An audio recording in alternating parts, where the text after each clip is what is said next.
لیکن میرے بھائیو انجینئر صاحب کے اس دعوت کے معیار میں اس وقت کافی ساری دراڑیں پڑ چکی ہیں، اور ریسنٹلی جو دراڑ پڑی ہے اس کے نتیجے میں تو میرے بھائیو یہ دعوت کا معیار زمین بوس ہو جائے گا۔ جی اسرار بھی میرے پاس اس بات کا کوئی جواب نہیں ہے،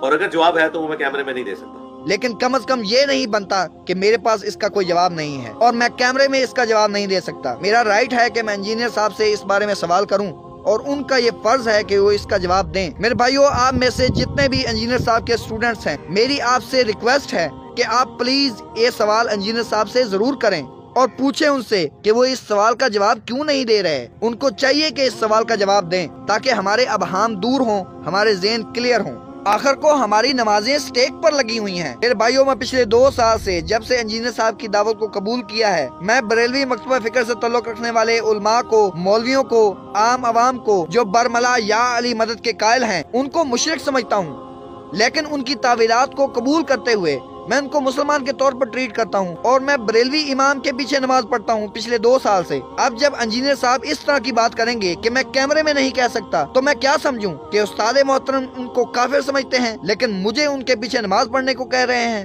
تو انشاءاللہ العزیز جب تک انجینئر صاحب سے اس بارے میں کلیریفیکیشن نہیں ملتی یا ان کی طرف سے اس سوال کا جواب کسی بھی پلیٹ فارم پر نہیں ملتا، تب تک میرے بھائیوں میرے لیے فیصلہ کرنا مشکل ہے کہ بریلوی امام کے پیچھے یا شیعہ امام کے پیچھے میری نماز ہوگی یا نہیں۔ تو آپ بھی میرے بھائیوں پلیز اس معاملے میں میرا ساتھ دیں اور پہنچائیں انجینئر صاحب تک یہ سوال، تاکہ ان کی طرف سے کوئی مثبت جواب آئے اور ہمارے ذہن کلیئر ہوں، کیونکہ مقصد صرف اور صرف حق تک پہنچنا ہے۔